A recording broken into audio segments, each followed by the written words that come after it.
Selamat pagi, senang bisa berada di tengah-tengah saudara pada pagi hari ini.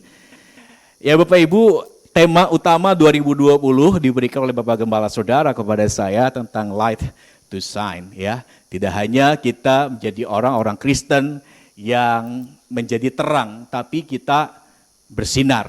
Ya, kita bersinar. Saya percaya bahwa satu visi ketika didapatkan dari Tuhan, itu pasti punya satu purpose Bapak Ibu, pasti punya satu tujuan. Ya, dan kita berdoa supaya tema besar ini tidak hanya sebagai tema yang tercantum dalam visi besar gereja GKH Benayah, tapi jadi sesuatu rema besar di mana saudara dan saya, khususnya saudara sebagai jemaat Tuhan di tempat ini, saudara menghidupi tema ini. Ya, sudah 2 bulan berarti Pak ya dari tema besar ini, dan sekarang kita masuk ke bulan yang ketiga ya. Bulan pertama, bulan kedua, saya percaya saudara telah dipenuhi dengan kebenaran firman Tuhan sebagai dasar untuk saudara bisa melakukan firman Tuhan dalam Yesaya pasal ke-49 ayat yang ke-6b. Dikatakan, maka aku akan menempatkan engkau sebagai terang bagi bangsa-bangsa untuk membuat keselamatanku sampai ke ujung bumi. Yuk sama-sama kita evaluasi ya tema besar ini. 2 bulan sudah berjalan, pertanyaan saya adalah, apakah keselamatan yang dari Bapak Yahweh sudah sampai ke tengah-tengah keluarga saudara? Seluruh anggota keluarga besar kita yang mungkin belum mendapatkan anugerah untuk mendengar kabar baik, untuk melihat perbuatan baik saudara, ya, sudahkah mereka semua mengalami, ya, berjumpa secara pribadi dengan keselamatan yang kekal itu, Tuhan Yesus, ya. Teman-teman saudara di kantor saudara, apakah sudah mengalami, apakah sudah ada keselamatan itu sampai di tempat-tempat di mana marketplace Tuhan menempatkan saudara ada di sana? Saya percaya ini nggak cuma sebagai slogan Bapak Ibu, tapi kita harus hidup untuk meremakannya dan melakukannya dalam kehidupan kita sehari-hari. Dan saya yakin bahwa setiap visi itu pasti bisa diukur Bapak Ibu ya, bisa diukur sejauh mana kita sudah mempraktekkannya dalam kehidupan kita sehari-hari, ya. Dan bulan yang ketiga ini ada temanya adalah tentang gathering, ya. Saya diberi tema, saya coba cari ayatnya di KSILT tapi nggak ketemu Bapak Ibu. Ternyata ini adalah sebuah peribahasa, ya. Temanya adalah bersatu kita teguh, bercerai kita. Bersatu kita teguh, bercerai kita runtuh ya. Karena di tempat lain katakan bercerai cari lagi katanya Bapak Ibu ya. Ya, bersatu kita teguh, bercerai kita runtuh. Saya percaya gini Bapak Ibu ya. Setiap kehidupan kita yang kita bangun di atas dasar Kristus, pasti kita ingin melihat kehidupan pribadi kita mengalami sesuatu yang namanya pertumbuhan sampai kita teguh berdiri. Kita kokoh. Teguh itu artinya gini, kita kuat kokoh karena kita memiliki akar yang kuat pedalam ya. Sehingga kita bisa teguh berdiri. Kita ingin rumah tangga kita yang dibangun di atas dasar kasih Kristus itu bisa teguh berdiri. Ketika ada banyak badai yang hari-hari terjadi menerpa rumah tangga kita, bangunan rumah tangga kita, tapi bangunan rumah tangga kita teruji, teguh berdiri, tetap tegak berdiri meskipun mengalami badai itu Bapak Ibu. Mungkin badai itu tidak Tuhan lalukan, tapi dialami, kita masuk di dalamnya. Tetapi bangunan rumah tangga kita teruji, teguh berdiri Bapak Ibu. Demikian juga dengan bisnis yang kita bangun. Tentu kita ingin setiap bisnis yang Tuhan percayakan untuk kita kelola, untuk kita lakukan. Kita ingin bisnis kita pun langgeng.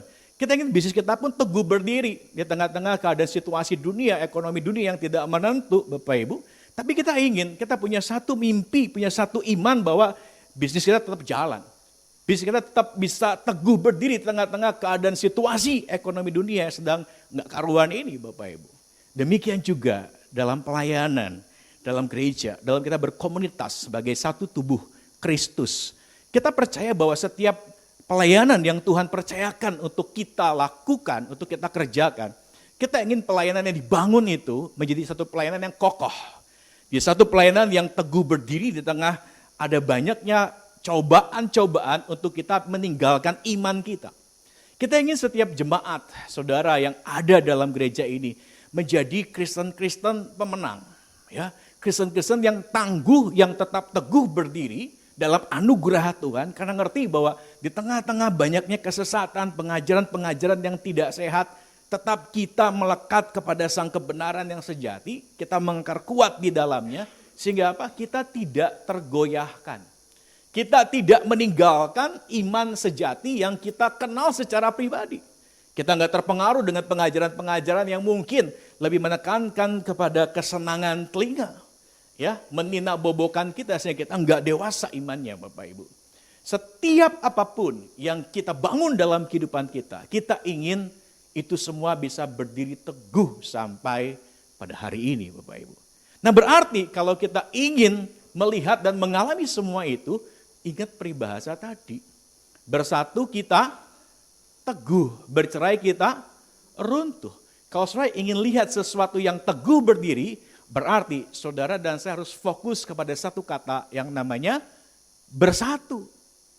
Karena kalau saudara berfokus kepada yang namanya bahkan saudara ikut ambil bagian di dalam satu kata yang setelahnya yaitu bercerai, maka saudara akan lihat setiap apapun juga yang saudara bangun dalam kehidupan saudara, baik secara pribadi, baik dalam bisnis, baik dalam komunitas, pasti itu akan menjadi runtuh.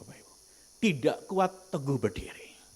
Ya, sebab itu mari kita sama-sama belajar dari firman Tuhan nih ya.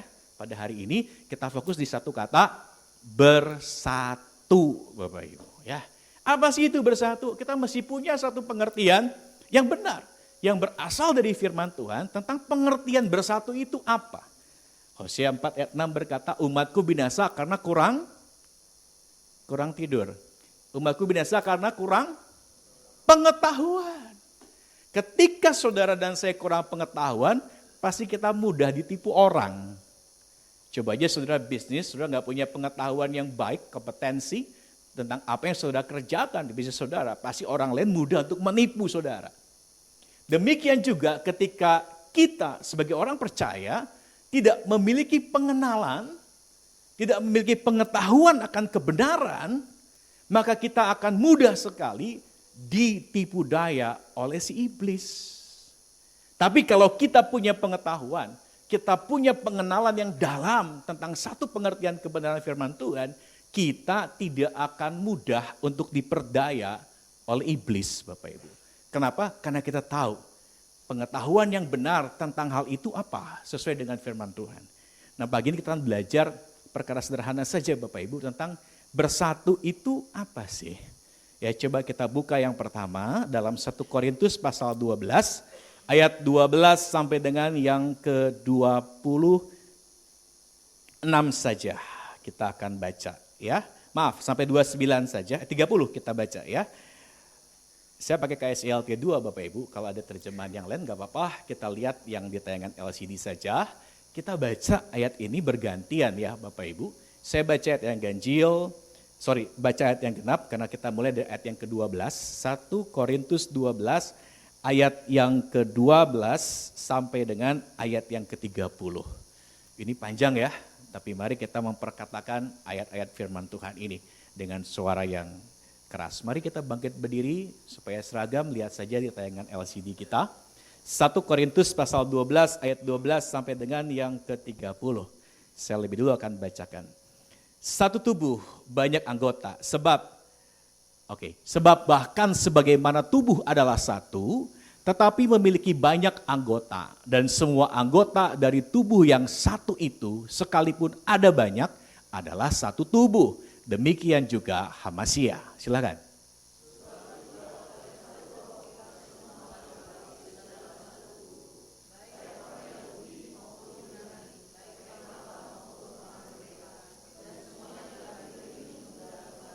Sebab tubuh juga bukanlah satu anggota, melainkan banyak.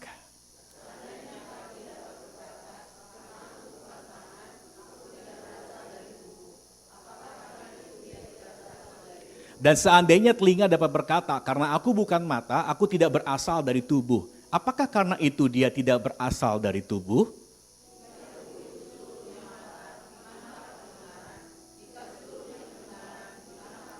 Namun sekarang Elohim telah menempatkan anggota-anggota pada tubuh masing-masing dari mereka seperti yang dia kehendaki. Namun sekarang memang ada banyak anggota tetapi satu tubuh.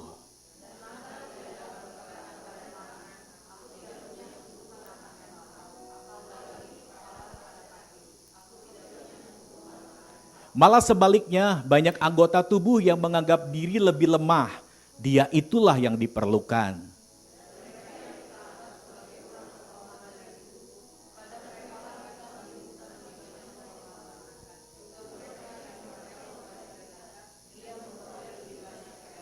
Dan mereka yang elok pada kita, dia tidak punya kebutuhan.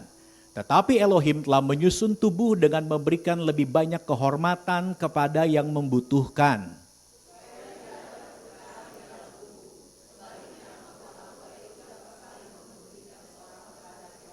Dan manakala satu anggota menderita, semua anggota turut menderita. Atau satu anggota dimuliakan, semua anggota turut bersukacita.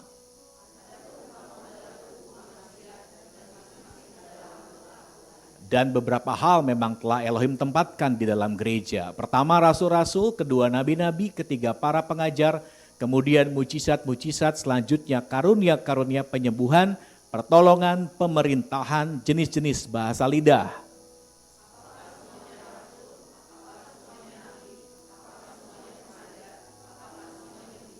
Kita baca sama-sama ayat 30 ini, 2, 3. Sorry sebentar. Iya, 2, 3. Apakah semuanya memiliki karunia-karunia penyembuhan? Apakah semuanya berbicara dalam bahasa-bahasa lidah?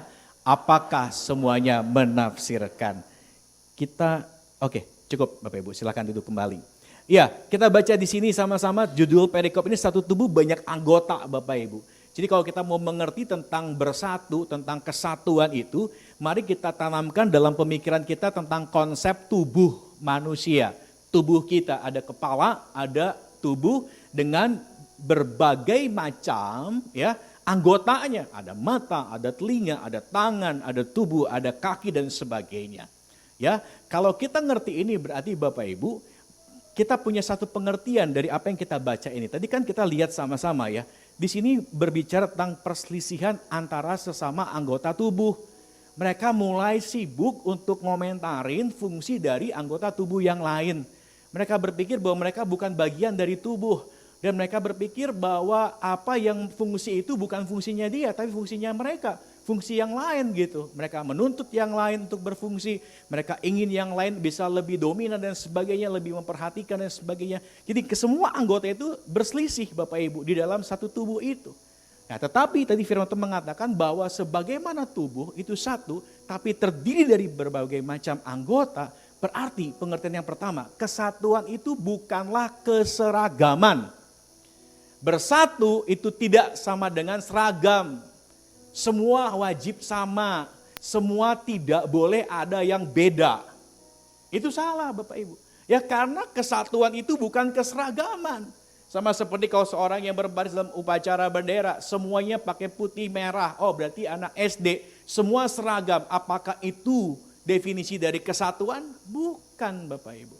Kesatuan berbicara adalah kita berbeda-beda.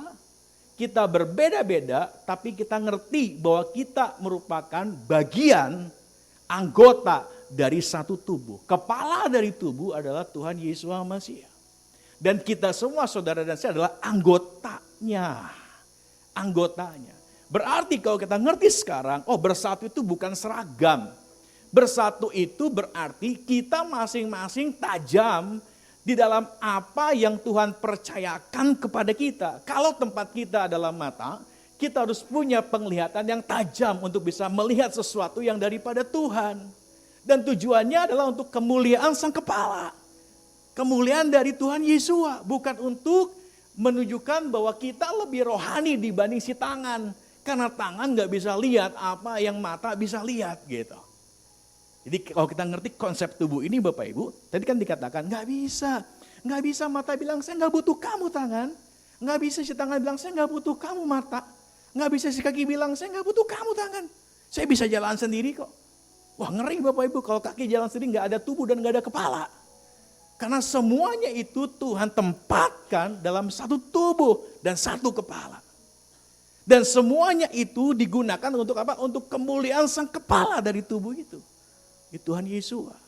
Jadi kalau kita ngerti itu sekarang Bapak Ibu, kita akan mulai fokus sekarang untuk bisa ngerti dan paham di mana, di bagian mana Tuhan menempatkan saudara dan saya. Karena kita tidak sama dengan yang lain. Saya percaya ketika Elohim menciptakan manusia, Elohim menciptakan manusia itu spesifik Bapak Ibu. Nggak ada yang sama. Yang kembar identik pun pasti punya perbedaan. Berarti rancangannya pun spesifik. Ada dalam visionnya Tuhan bahwa nanti next, di tahun-tahun yang akan datang, ada sebuah satu purpose, satu tujuan yang besar. Dan Tuhan memerlukan manusia yang tepat untuk berada di rancangan itu, di tempat yang tepat itu untuk melakukan rancangan itu. Sehingga rancangan ada terlebih dahulu, maka Elohim meng-create saudara dan saya secara spesifik, ditempatkanlah kita dipercayakan kepada kedua orang tua kita, supaya ketika kita bertumbuh semakin dewasa secara jasmani dan rohani, kita boleh ngerti. Ternyata tujuan Tuhan menciptakan saya adalah untuk menggenapi kehendaknya atas rencana atas hidup saya. Dan kita menggenapi tujuan Tuhan menciptakan kita Bapak Ibu. Jadi kita punya kekhususan sendiri yang tidak sama dengan yang lain. Oleh sebab itu mulai hari ini kalau kita ingin mengalami yang namanya bersatu, mari jangan meributkan masalah perbedaan Bapak Ibu. Tapi kita harus mulai menerima dengan sukacita setiap perbedaan yang Tuhan berikan kepada masing-masing kita dan mulailah kita menggalinya. Mulai kita memperbesar kapasitas kita. Mulai memperbesar segala sesuatu satu kapasitas roh kita untuk bisa menerima kepercayaan dari Tuhan supaya kita bisa berfungsi maksimal di tempat kita dalam tubuh Kristus. Ada suami, ada istri dalam rumah tangga. Keduanya memiliki fungsi yang berbeda, tidak sama Bapak Ibu. Bahan dasarnya aja berbeda ya. Satu dari debu tanah, satu dari tulang rusuk. Lebih kuat yang mana tuh Bapak Ibu? Beda, spesifik. Jadi keduanya gak boleh saling ribut. Membicarakan tentang kamu harus berfungsi. Karena kamu lebih kuat. Gitu ya. Gak bisa, tapi kita harus mulai menerima anugerah Tuhan itu. Dan mulai menggali Bapak Ibu. Ya, mulai menemukan kekhususan yang kita punya. Jadi yang pertama, stop complain Bapak Ibu. Ya. Saya ingat cerita tentang hamba yang diberikan talenta kan. Dia itu dikasih cuma satu. Wah dia langsung a priori ya. Dia mulai punya pandangan negatif tentang si Tuhan. Gadil ini. Apa bedanya saya sama teman-teman saya? Saya cuma dikasih satu. Mereka dikasih 5. Mereka dikasih 2. Sehingga ketika dia punya satu pandangan di pikirannya negatif tentang tuannya. Yang mempercayakan talenta itu di tempatnya. Maka dia mulai apa? Dia mulai memperkecil kapasitasnya. Dia mulai memendam itu talenta. Dia tidak berinvestasi. Dia tidak mengerjakan talenta itu. Dia sembunyikan, dia taruh, dia pendam. Dan sejak saat itu saya percaya dia cuma jadi pengkritik dan penonton teman-temannya yang menerima 2 dan 5 talenta. Dan ketika balik, wah dia mengungkapkan kedongkolannya kepada sang Tuhan. Karena dia berkata, Tuhan tuh gak adil. Engkau bengis, gak adil dalam arti apa? Saya cuma dikasih 1. Padahal kalau kita baca Bapak Ibu dalam Injil dikatakan bahwa Tuhannya itu memberikan sesuai dengan kapasitasnya masing-masing. Si Tuhan tahu kapasitas si hamba ini, yang 1 dikasih 5. Tuhan tahu, oh kamu bisa, aku percaya 5. Karena kamu punya daya tampung untuk bisa mengerjakan yang 5. Punya kemampuan untuk bisa mengerjakannya. Tapi yang kedua Tuhan tahu. Dia cuma bisa dipercaya 2. Sesuai dengan kapasitasnya. Dia Tuhan kasih 2. Sementara yang 1 karena Tuhan memberi sesuai dengan kapasitasnya. Tuhan ngerti hamba yang ketiga ini cuma bisa 1. Ya sudah Tuhan percayakan 1 sesuai dengan kapasitas mereka pada saat itu. Tapi yang 2 memperbesarnya dengan mengerjakan berapapun yang Tuhan percayakan dan gak sibuk ngomentarin berapa banyak talenta yang diberikan kepada orang lain, kepada hamba yang lain. Mereka fokus aja, saya dikasih 5, oh puji Tuhan, saya kembangin nih. Saya mikir nih, gimana caranya ngembangin nih. Saya investasiin aja, saya kerjainnya gimana, hikmatnya gimana, rencananya gimana. Sampai akhirnya ketika dia melakukan, dia mengerjakan, Ya talenta itu dari 5 menjadi berapa Bapak Ibu? Berbuah, punya hasil. Yang 2 pun seperti itu, dia gak sibuk lihat. Wah dia dapat 5, gak adil. Enggak, dia bersyukur dikasih 2, berarti Tuhan tuh ngerti. Saya itu pada saat itu hanya bisa dipercaya dengan 2, tapi saya gak mau berhenti, cuma menerima. Tanda saya bersyukur menerima ini saya kerjain. Saya kerjain supaya mengembang, supaya berbuah, berlipat ganda. Dia kerjakan talenta itu. Dan akhirnya apa? Menghasilkan 4. Sementara yang 1 sibuk urusin orang lain, sibuk urusin karunia orang lain, sibuk ngomentarin talenta orang lain. Sementara dia apa? Menyembunyikan talentanya sendiri, Bapak Ibu. Padahal kalau waktu itu dia kerjakan, saya percaya yang 1 itu bisa berbuah berlipat kali ganda. Ya, jadi Bapak Ibu di hadapan Tuhan keadilan itu bukan sama rata, sama banyak, sama besar. Salah Bapak Ibu. Keadilan versi Tuhan adalah diberi dan dipercayakan sesuai kapasitas saudara. Itu keadilan Tuhan. Karena ngerti, kalau saya kasih 5, kamu belum mampu kelola 5. Kamu baru mampunya sekarang 1, ya aku percaya 1. Karena Tuhan gak mau yang 5 jadi beban hidupnya. Dan membuat si hamba yang diberi 1 itu jadi hidupnya gak happy gitu ya. Karena ngerasa bebannya berat banget gitu. Karena apa? Karena prinsip Tuhan kan gini, banyak diberi, banyak dituntut loh Bapak Ibu. Betul? Firman Tuhan berkata apa? Kepada saya banyak diberi, daripada banyak dituntut. Kepada saya banyak dipercayakan, kepadanya akan banyak diminta pertanggungan jawab. Ya sesuai kapasitas saja Tuhan kasih. Ya, jadi mulai hari ini kalau kita ingin ngalamin yang poin yang pertama bahwa bersatu itu bukanlah keseragaman, mulai dengan langkah sederhana. Mulai hari ini jangan membanding-bandingkan hidup saudara dengan orang lain. Dan jangan terus ngomel, iri, lihat orang lain. Lihat berkat orang lain, lihat talenta orang lain, lihat karunia orang lain. Kita punya tempat masing-masing dalam satu tubuh Kristus. Ya, dalam rumah tangga kita punya tempat dan harus berfungsi sesuai dengan fungsi di tempat di mana Tuhan menempatkan kita, Bapak Ibu. Kita nggak boleh terus mengkritik, kita nggak boleh terus komentarin aja terus gitu yang punya orang lain. Tapi mari fokus kepada apa yang Tuhan percayakan dalam firman saudara.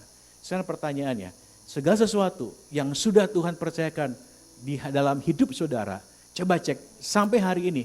Sudahkah saudara kerjakan? Atau saudara masih pendem? Saudara masih simpen? Saudara masih sembunyiin? Saudara belum mempraktekkannya? Saudara belum menginvestasikannya untuk kerajaan surga? Oh berarti kalau seperti itu kita adalah anak-anak Tuhan yang jahat dan malas ya. Karena kan ketika Tuhan itu balik, ketika tanya ayo mana? Hasilnya mana? Buahnya mana? Ya, kepada yang 5 dan 2, Tuhan katakan, oh engkau hambaku yang baik dan setia. Tapi kepada yang 1, kamu jahat dan malas. Berarti kita ini jahat dan malas nih Bapak Ibu. Kalau misalkan, sejak saudara lahir baru, Tuhan percayakan kepada saudara. Pengetahuan untuk mengerti di mana Tuhan menempatkan saudara dalam satu anggota tubuh Kristus. Tapi saudara belum mengerjakannya, saudara belum melakukannya. Saudara belum bersedia untuk melakukannya untuk kerajaan surga. Berarti kita jahat dan malas. Result dari pertumbuhan hidup kita dalam Tuhan itu selalu terukur Bapak Ibu. Jadi kita bisa ngecek ya pada hari ini. Dulu saya ingat ketika lahir baru berapa banyak talenta karunia yang Tuhan percayakan. Nggak sama, saya dengan orang lain nggak sama. Ya, dulu saya paling anti Bapak Ibu. Sebenarnya saya berdoa sama Tuhan, jangan Tuhan jadiin saya gembala. Karena jadi gembala itu nggak enak. Ya, mendingan juga jadi penginjil. Kenapa? Saya kasih tahu rahasianya Bapak Ibu. Jadi penginjil dalam setahun saudara cukup siapkan 2 atau 3 khotbah aja. Ya, saudara dalami gitu. Dan ke tempat di mana Tuhan percayakan saudara diundang, ya khotbahin itu aja. Ya, pasti jemaat yang baru pertama kali lihat saudara akan menganggap, wah ini hebat nih. Luar biasa nih, urapan nih ya. Padahal apa? Dalam setahun khotbahnya cuma 2 aja, itu diulang-ulang terus aja gitu Bapak Ibu. Coba bandingkan dengan gembala saudara. Setiap minggu harus dengan firman Tuhan yang fresh. Karena ngerti kan, minggu lalu berkhotbah apa nih? Pasti pun gak bisa khotbah yang sama, betul gak Pak? Dan selalu dimonitor, ngerti saudara kelemahan beliau, saudara ngerti. Sehingga ketika saudara ngeresponin apa yang disampaikan, pasti ada sedikitnya, ada kecenderungan kita kurang respect. Bayangkan penginjil ketika datang, wah kita antusias, wah si A datang, wah luar biasa, khotbahnya luar biasa. Dan ketika ada jemaat yang dilawat oleh Tuhan, dan semua yang sakit disembuhkan dan sebagainya, tapi juga ada yang ditemplak oleh firman Tuhan dan mulai mengalami keminderan, siapa yang harus melayani setelah penginjil itu pergi? Ya gembalanya, Bapak Ibu. Selalu kebagian hal-hal yang gak enak. Meskipun mahkotanya paling besar. Ya, mahkota kemuliaan Bapak Ibu. Nah, jadi saya gak mau jadi gembala karena saya ngerti gak enak jadi gembala. Tapi 8 tahun yang lalu ketika Pak Yai Iskandar menempatkan saya jadi gembala di Mahoni. Baru saya ngerti sekarang Bapak Ibu. Ya, bahwa saya bukanlah penginjil-penginjil itu. Saya adalah saya. Tuhan percayakan saya, kalau Tuhan tempatkan berarti Tuhan sudah percaya kepada saya bisa dipercaya dengan tanggung jawab itu. Jadi ketika saudara misalkan ya ditunjuk jadi WL, ingat loh Bapak Ibu, bukan koordinator penata layanan yang tunjuk saudara. Tapi di hadapan Tuhan Anda sudah bisa bertanggung jawab dengan kepercayaan yang Tuhan beri. Dari sekian juta worship leader, bahkan dari sekian banyak malaikat yang lebih hebat dalam memuji, Anda dipilih Tuhan untuk pada tanggal ini, jam ini, Anda berdiri di hadapan Tuhan melayani jemaat Tuhan. Ya, saya selalu punya prinsip seperti itu Bapak Ibu. Siapa sih saya Tuhan? Ada lebih banyak orang yang lebih hebat. Tapi kenapa kalau saya dipercayakan? Saya dipilih sama Tuhan, diberi kesempatan untuk pada saat itu bisa jadi penyambung lidahnya Tuhan. Berarti apa? Itu satu kepercayaan yang besar. Tuhan gak pernah kekurangan orang yang hebat. Tapi dia pilih saudara dan saya. Berarti apa? Dia percaya kepada saudara dan saya. Dan dia ingin supaya kita berhenti komplain. Ya, berhenti untuk compare. Banding-bandingin terus saya dengan orang lain. Kita dengan orang lain. Gak akan pernah happy Bapak Ibu. Coba aja saudara, dalam hidup saudara terus banding-bandingin diri saudara dengan orang lain. Gak akan pernah mendapatkan kebahagiaan hidup. Kenapa? Karena ketika dibanding-bandingkan, kita tidak akan pernah selalu merasa puas Bapak Ibu. Tapi ketika kita menerima apa yang Tuhan berikan, kita ngerti tempat kita ada di mana dan kita berfungsi di situ. Wow, itulah kebahagiaan. Dan saya percaya si sang kepala, Tuhan Yesus akan sangat senang ya. Tangan tuh ngerti ya. Tangan gak bisa lihat memang, tapi dia bisa bertindak. Dia bisa kerjain sesuatu, dia bisa create sesuatu. Ya, tangan gak bisa bawa tubuh ini untuk pergi ke satu tempat, tapi kaki bisa. Dia berfungsi, dia ngerti. Dia gak iri dengan mata, dia gak iri dengan tangan. Karena dia ngerti, bagian saya adalah mata untuk bisa melihat. Berarti saya harus bisa melihat dengan baik. Karena kalau penglihatan saya, kalau mata gelap, maka gelaplah seluruh tubuh. Gitu kan firman Tuhan bilang. Dia ngerti bagiannya di mana. Dan dia mulai maksimal di situ. Jadi hari ini mari kita praktekkan firman. Bersatu itu bukan seragam. Bersatu adalah kita ngerti tempat kita dan kita mulai mempertajam diri kita. Kita mulai memaksimalkan diri kita dalam anugerah Tuhan di tempat di mana kita ditempatkan sebagai anggota tubuh Kristus oleh Tuhan. Maksimallah di situ Bapak Ibu. Mulai kembangkan dan perbesar kapasitas saudara. Karena kalau saudara punya kapasitas yang diperbesar, berarti Tuhan akan lebih banyak mempercayakannya kepada saudara. Ya, kalau saudara nggak pelit dalam membagikan setiap firman Tuhan, saya percaya Tuhan akan beri rema-rema yang baru dalam hidup saudara. Ya, makanya kalau ada hamba Tuhan, mungkin setiap hari kirimin saudara ayat, ada renungannya singkat. Karena kami mengerti, semakin banyak diberikan, kami tidak akan pernah kekurangan.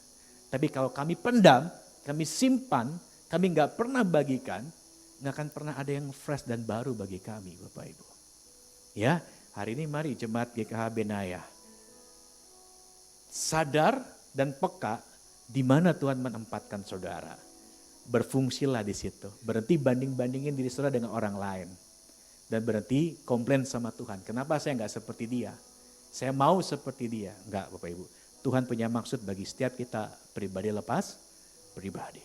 Ya, bersatu bukanlah seragam. Coba bilang kiri kanan, bersatu bukanlah seragam, bukan keseragaman.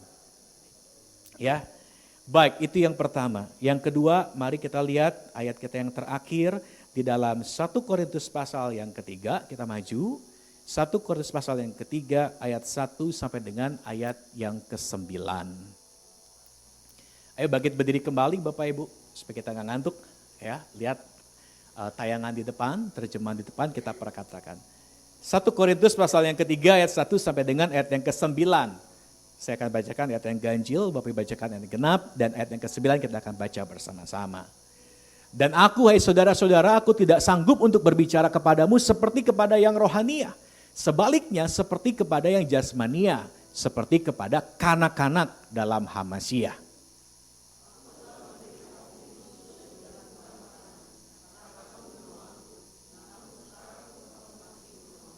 Karena kamu masih jasmania, sebab manakala ada iri hati dan perselisihan dan perpecahan di antara kamu, bukankah kamu itu jasmania dan kamu berjalan menurut manusia?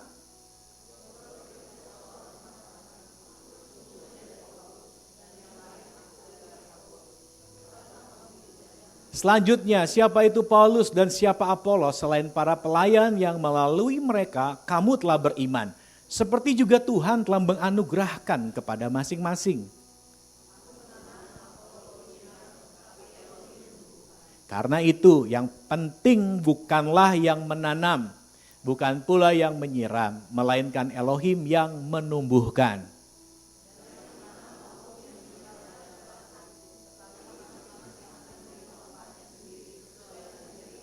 Sama-sama kita katakan ayat ke-9, 2, 3. Sebab kami adalah rekan sekerja Elohim.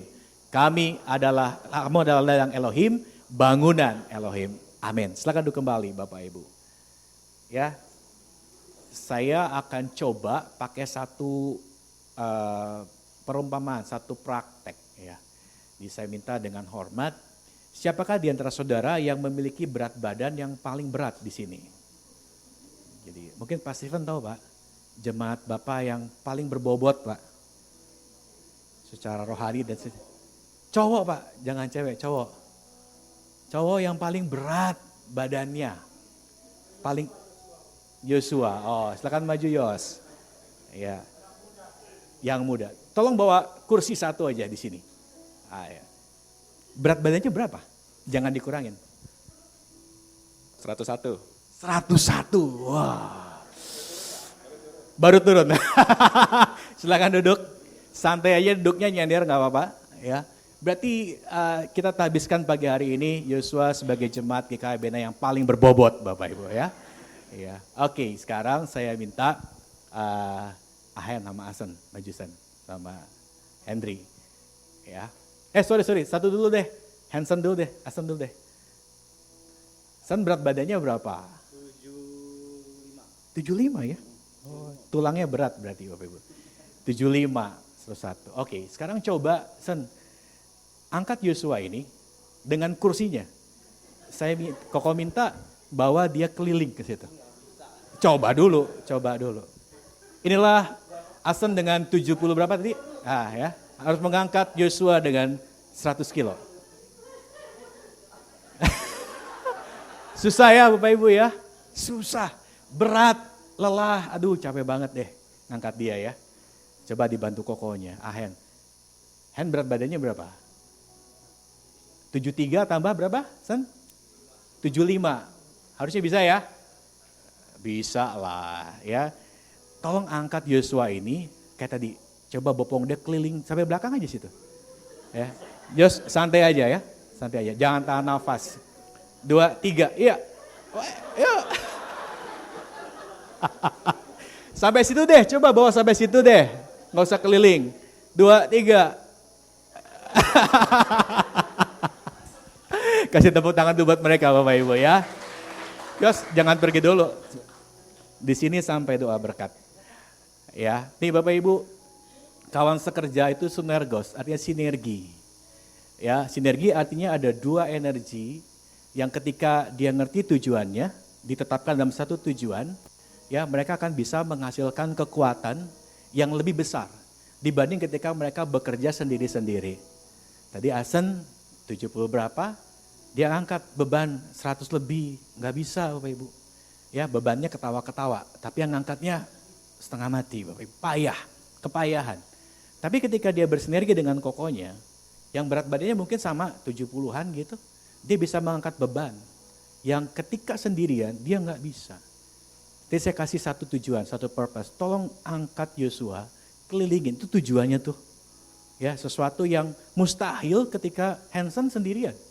Tapi ketika dia berdua sama kokonya, dia bersinergi dan dengar perintah saya, order saya, bahwa dia keliling. Akhirnya mereka bisa, meskipun hanya sekitar berapa meter gitu Bapak Ibu. Itulah sinergi. Jadi ketika kita baca ayat ini, kesatuan itu apa sih? Bersatu itu apa? Bersinergi Bapak Ibu. Nggak cuma saudara dan saya ngerti nih, tempat saya di gereja Tuhan ini di mana saya harus maksimal, saya harus berfungsi, nggak cuma ngomong doang, nggak cuma ngomentarin yang lain. Saya ngerti tempat saya mengeluarkan fungsi saya sesuai dengan kapasitas yang Tuhan percayakan kepada saya, supaya banyak orang-orang sesama anggota tubuh Tuhan saling diberkati, saling melengkapi. Dan saya juga harus bersinergi. Visi apa yang ditetapkan oleh gereja ini? Karena saya percaya visi itu berasal daripada Tuhan. Betul? Pastilah. Dan untuk mencapai visi, gereja harus punya misi. Ada orang-orang yang bersinergi dengan visi itu. Orang-orang yang memberi dirinya gitu. Karena ngerti tempat saya di sini. Saya nggak seberapa kekuatan saya, tapi ketika saya tugas gembala kan gitu ya, menempatkan orang di tempat yang tepat. Jadi jangan ngambek. Kalau Pak Steven tempatkan saudara di tempat yang mungkin saudara berkata pada pertama kali, saya nggak cocok di sini, tempat saya bukan di sini, saya mau yang itu. Nggak bisa Bapak Ibu. Gembala diberikan satu otoritas oleh Tuhan dan hikmat dari Tuhan untuk bisa menempatkan anggota tubuhnya, tubuh Kristus di tempat yang tepat. Supaya apa? Supaya bisa bersinergi. Sehingga apa? Tidak lagi ada sekarang zamannya one man show dalam gereja Tuhan. Semua harus berfungsi, semua harus bersinergi Bapak Ibu. Ya, sehingga ketika kita bersinergi, saya percaya setiap kompetisi-kompetisi yang tidak sehat di dalam gereja atau antar gereja itu pun akan terkikis Bapak Ibu. Ya, kenapa banyak gereja pecah? Tadi kita baca sama-sama. Kenapa banyak gereja pecah? Karena kita tidak bersinergi. Kita maunya kehendak kita sendiri. Kalau saya baca asal yang tadi ya, yang pertama, Tuhan katakan kan gini, kepada yang kurang elok, kepada yang lemah, harus ekstra perhatikan gitu kan ya. Tapi kepada saudara yang mampu, saudara yang udah kuat, nggak perlu. Tadi kalau saudara baca di 1 Korintus yang pasal sebelumnya ini. Berarti apa? Saudara-saudara yang sudah ditempatkan Tuhan sebagai orang-orang yang dewasa rohani, sudah diberikan banyak, sudah dipercayakan banyak. Saudara kuat menurut Tuhan dan dewasa menurut Tuhan. Karena dewasa bukan usia, tapi banyaknya penerimaan tanggung jawab yang Tuhan percayakan kepada saudara. Bisnis saudara diberkati Tuhan, saudara jadi orang yang kuat, Anda diberkati Tuhan. Tapi masalahnya, sudahkah saudara jadi kepanjangan tangannya Tuhan? Supaya yang kuat bisa menanggung yang lemah. Jadi dikatakan bahwa seharusnya yang diperhatikan gereja adalah justru yang lemah.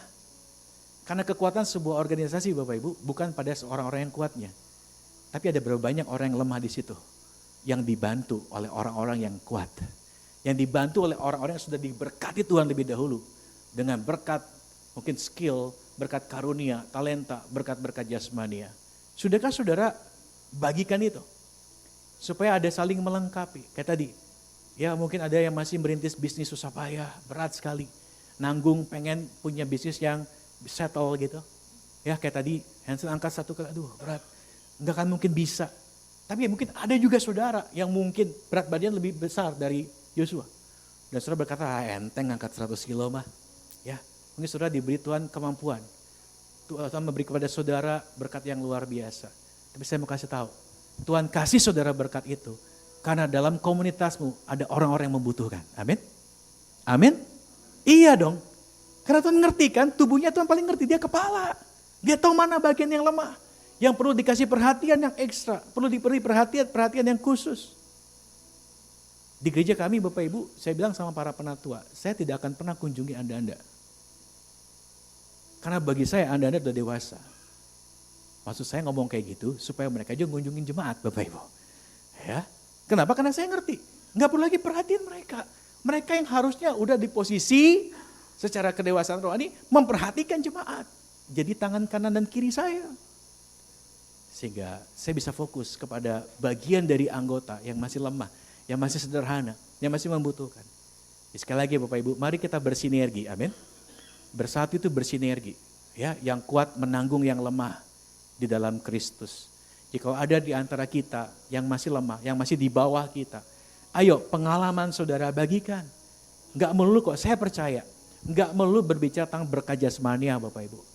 Tapi saudara bisa kasih advice sama dia, atau minimal saudara bisa mendoakan dia. Bapak Ibu.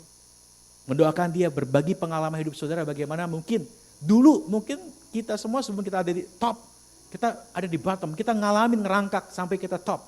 Tuhan itu yang kasih semuanya. Masa kan kita nggak mau berbagi dengan saudara-saudara kita yang masih di bottom, yang lagi merangkak untuk bisa naik gitu loh Bapak Ibu. Ayo jemaat, ya kita nggak boleh selfish ya, kita harus mulai buka hidup kita, ya berbagi dengan yang lain. Inilah sinergi, kita kawan sekerja Elohim. Kita bersinergi dengan Tuhan, ya. Kalau kita bersinergi dengan Tuhan, kita punya satu connect dengan Tuhan. Saya percaya, dengar kata-kata ini Bapak Ibu. Kalau kita bersinergi, sudah bersinergi dengan Tuhan, saya percaya saudara akan mudah disinergikan oleh Tuhan dengan saudara-saudari seiman yang lainnya. Tapi kalau saudara disconnect sama Tuhan, gak mungkin bisa bersinergi Bapak Ibu. Ya, coba perhatikan orang-orang yang bermasalah.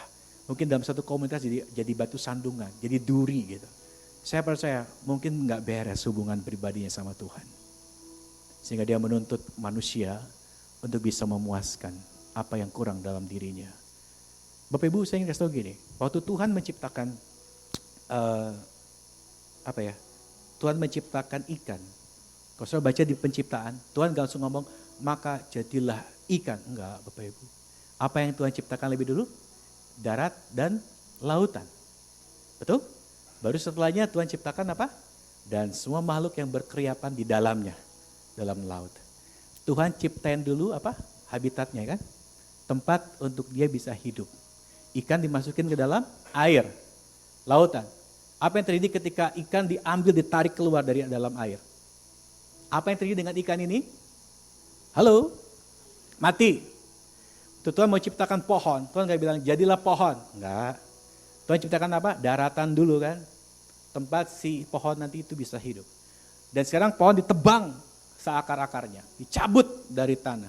Apa yang terjadi dengan pohon ini? Mati. Tapi saat Tuhan menciptakan manusia, perhatikan baik-baik Kejadian 1 ayat 26 sampai dengan ke-28. Tuhan gak ngomong, Tuhan ngomong ke dirinya sendiri. Perhatikan ini. Elohim ngomong ke dirinya sendiri. Mereka berkata, baiklah kita, marilah kita menciptakan manusia serupa dan segambar dengan kita. Maka diciptakanlah manusia. Beda dengan analogi yang tadi, kalau manusia dipisahkan dari Elohim, manusia dipisahkan dari Tuhan, manusia disconnect dengan Elohim. Apa yang terjadi dengan manusia, saudara dan saya? Kita mati Bapak Ibu. Berarti tempat di mana kita hidup, tempat di mana kita bertumbuh adalah Elohim. Hubungan kita dengan Elohim. Waktu kita tertanam, waktu kita connect sama dia, saya percaya yang keluar dari hidup saudara ada sesuatu yang menumbuhkan yang lain. Sesuatu yang menghidupkan yang lain. Sesuatu yang memberikan kekuatan kepada yang lain. Bukan suatu penghakiman Bapak Ibu. Kenapa? Karena Anda telah lebih mengalami berkat yang lebih melimpah terlebih dahulu. Ketika Anda connect secara pribadi dengan Elohim. Anda hanya tinggal membagikan segala sesuatu yang Anda terima dari Elohim kepada saudara-saudari seiman. Kita mulai bersinergi. Amin. Ayo saya rindu jemaat di tempat ini. Ya, Anda yang kuat, ayo tanggung yang lemah. Support. Berikan satu courage ya untuk maju gitu. Ya. Saya pernah mengalami Bapak Ibu ya. Susah gitu. Jadi yes, mau duduk. Silakan. Saya punya pengalaman, saya mau bersaksi Bapak Ibu ya. Saya menerima panggilan Tuhan jadi hamba Tuhan itu bukan satu perkara yang mudah. Ini saya cuma ingin share ya supaya mungkin ada saudara yang ada di posisi seperti saya bisa dikuatkan. Saya sekolah di SMFK BPK Penabur Bapak Ibu, di farmasi ya, di Bandung. Lalu semester terakhir itu, di semester 5-nya sudah ada permintaan dari beberapa pabrik besar farmasi untuk diambil gitu ya. Biasanya yang paling yang bagus-bagus gitu biasanya diminta dulu. Terus kita dapat beasiswa, kita dikuliahin di ITB biasanya waktu itu ya. Pada saat, karena kalau farmasi itu kan se-Jawa Barat Bapak Ibu, jadi nggak berdiri sendiri gitu ya. Jadi kalaupun ranking pada masa saya tuh, itu ranking se-Jawa Barat gitu. Karena kan Bandung ada di daerah Jawa Barat ya, dengan Cirebon dan sebagainya. Nah pada saat itu, karena kemurahan Tuhan, saya ada di kedua dari juara umum, cuma beda 0,001 gitu. Ya, jadi ketika di sekolah, kepala sekolah dia bilang, ini ada yang minta beberapa, kamu mau nggak gitu. Buat saya itu enak ya, wah enak nih. Jadi nggak usah mikirin biaya untuk kuliah gitu. Ya mereka biayain, saya dapat beasiswa dan saya mesti mungkin punya ikatan kerja aja berapa tahun dengan mereka gitu seperti itu. Dan siapa sih yang nggak mau ya? Karena itu semua mimpi orang-orang yang masuk ke farmasi. Mungkin ada saudara yang sekolah di farmasi dulu. Ya, pasti tujuannya kalau di Jawa Barat pengen masuk ke ITB. Pengen masuk ke ITB gimana pun caranya gitu ya. Saya udah dapat itu Bapak Ibu, saya dibukain jalannya sama Tuhan. Ya, tapi ketika ibu kepala sekolah saya lihat saya, ya dan saya dapat jatah itu, lalu dia bilang gini, kayaknya kamu enggak deh. Saya yakin kamu bakalan jadi pendeta katanya gitu ya. Karena sejak saya jadi ketua OSIS, saya mulai aktif Bapak Ibu ya, bawa teman-teman saya. Karena di kami di SMFK BPK Pekanbaru meskipun sekolah Kristen, tapi 50% orang-orang non-Kristen. Ya, saya bawa teman-teman saya untuk ke PD kami, persekutuan doa kami. Ya, kita sama-sama memohon sama Tuhan saat kami nyembah, saat kami memuji. Teman-teman yang belum kenal Tuhan itu bisa mengalami kasih Tuhan. Ya, dan puji Tuhan selama 2 tahun dari kelas 1 sampai kelas 3 SMA, ya, saya bisa melihat ada banyak sekali teman-teman yang belum kenal Tuhan. Akhirnya mereka bisa berlutut dan mereka aktif dalam persekutuan itu ya Bapak Ibu. Saya bersyukur sama Tuhan gitu. Tapi ketika masuk ke sekolah teologi, saya ngalamin satu keadaan yang paling bawah, paling bottom ya. Karena saya lihat teman-teman saya yang lain udah penuh karunia roh. Ya beberapa udah bisa bahasa roh, saya belum. Ya yang lain udah pelayanan itu luar biasa ya. Mereka udah biasa mimpin pujian ribuan orang gitu. Saya nggak pernah. Karena gereja saya di Bandung gereja kecil, hanya 300 orang gitu. Ya, dan belum pernah ada berdiri di depan orang banyak dan sebagainya. Tapi saya ingat ada satu teman saya. Teman saya ini dari Kolaka ya. Dia orang yang sangat sederhana, nggak bisa nyanyi, kalau nyanyi aja fales, bahkan kalau penyembahan aja fales Bapak Ibu. Tapi dia sejak saya masuk ke situ, dia jadi teman saya yang selalu setiap hari ketika doa di chapel atau di tempat doa di atas gitu, dia selalu bawa nama saya. Gitu ya, dia selalu bawa nama saya, didoain. Dia bukan orang yang kuat, bahkan mungkin orang yang nggak dipandang lah gitu sebagai calon atau kandidat hamba Tuhan gitu. Nggak ada karunianya, dia cuma bisa doa aja. Penyembahan juga nggak bisa gitu. Tapi dia berdoa, terus berdoa gitu ya. Sampai pada akhirnya ketika saya diizinkan Tuhan mengalami kecelakaan di Semarang, ya teman saya ini datang ke rumah sakit. Saya harus telat 1 tahun ajaran Bapak Ibu ya, jadi saya harus ikut dengan adik-adik tingkat saya. Lalu dia bilang gini, pada saat kamu pimpin pujian, Tuhan kasih sesuatu sama saya bahwa kamu akan lewati suatu masa di mana sepertinya Tuhan akan diam. Ya, karena saya pikir Seninnya saya ujian, ya, Minggunya saya pelayanan, ketika hendak ke satu gereja yang lain untuk pelayani lagi jadi worship leader, kenapa bisa Tuhan izinin ditabrak dari depan? Kalau tabrak dari belakang sih nggak masalah ya. Maksud saya kita bisa gimana lah. Tapi ini dari depan Tuhan kok nggak luputkan gitu. Padahal ada jemaat yang harus kami layani gitu. Saya dengan pemain keyboardnya waktu itu. Ya, saya mulai tanya sama Tuhan. Saya mulai apakah saya punya dosa? Sehingga kok saya kecelakaan. Katanya roh mautnya dilalukan gitu. Ya, saya mulai gitu. Tapi dia bilang gini, kamu tahu sama seperti kayak seorang guru. Kalau guru ketika anak-anaknya ujian, dia ngomong enggak gitu. Saya bilang ya enggak, diam dia. Demikian juga dengan Tuhan, dia bilang. Satu kalimat yang sederhana. Ketika kita sedang diuji Tuhan, Tuhan pasti diam, betul enggak? Kayak guru ya di kelas, enggak mungkin kan saat ujian kita bilang, "Bu, susah Bu soalnya." Wah, ibu tuh kasih tahu, "Ini jawabannya enggak." Pasti diam. Nah, dia katakan, "Kamu akan lewatin masa-masa mungkin tahun-tahun di mana sepertinya Tuhan diam atas hidup kamu. Tapi kalau kamu lulus ujian itu, ada sesuatu yang besar menanti di depan. Wah, itu kuatin saya Bapak Ibu. Jadi sudah lihat seseorang yang paling lemah dari komunitas kita, satu angkatan 7 di STT Salom. Wah, nggak ada apa-apanya. Tapi dia bisa memberikan sumbangsi. Kalian ngerti? Jadi cuma dipercayakan Tuhan dapat mimpi, dapat penglihatan. Dia sampaikan aja gitu. Polos, tulus, nggak punya maksud apa-apa gitu. Ya, dia cuma sampaikan kayak gitu. Tapi karena rema itulah, saya bisa melewati 2 tahun Bapak Ibu. Saya hidup dengan krek di kedua ketiak saya. Ya, dan setelahnya saya baru ngerti. Nyata itulah sesuatu yang Tuhan percayakan. Kepercayaan yang lebih besar. Ya, jadi saya rindu mulai hari ini, saudara, ayo. Bersatu itu bukan kita harus seragam, nggak boleh ada yang beda, nggak. Saudara mungkin berbeda, tapi saudara harus tajam di tempat saudara, ditempatkan oleh Tuhan. Cukup komentarin orang lain, ya. Cukup berkompetisi dengan orang lain. Ya, nggak perlu berkompetisi.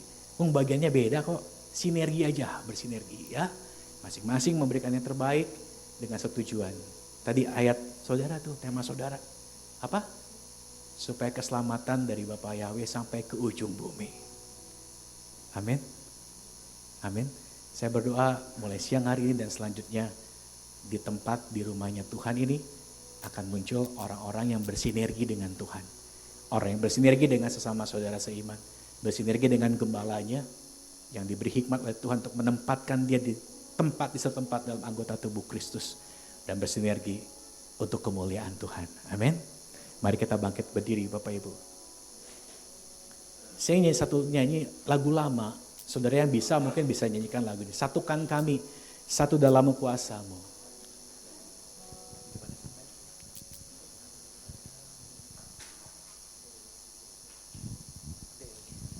Bapak bisa lihat teksnya di tayangan LCD. Biar jadi doa kita lewat pujian ini.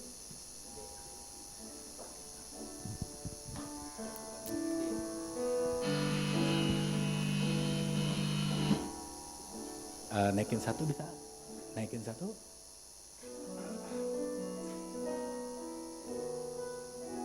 Satukan kami, satu dalam kuasa-Mu, karena kami bersaudara.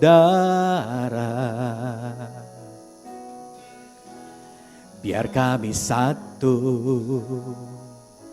seperti ya dan satu Bapa, dunia lihat ya lewat kami. Jadikan kami sehati sepikir, biar kehendak-Mu jadi untuk menyatakan rahmat-Mu, jadikan kami satu. Dari awal lagi Bapak Ibu, kita sama-sama belajar pujian ini. Satukan kami, oh satukan kami, satu dalam kuasa-Mu, sebab kami bersaudara. Biar kami satu, seperti ya dan satu Bapa, dunia lihat ya dalam kami. Jadikan kami sehati sepikir, biar kehendak-Mu jadi untuk menyatakan rahmat-Mu, jadikan kami satu, jadikan kami sehati, jadikan kami sehati sepikir, biar kehendak-Mu jadi untuk menyatakan rahmat-Mu, jadikan. Mari kita angkat kedua tangan kita kepada Bapa, katakan, oh, jadikan kami sehati sepikir, biar kehendak-Mu jadi untuk menyatakan rahmat-Mu, jadikan kami satu, jadikan kami sehati. Saya serahkan kepada Bapak Gembala.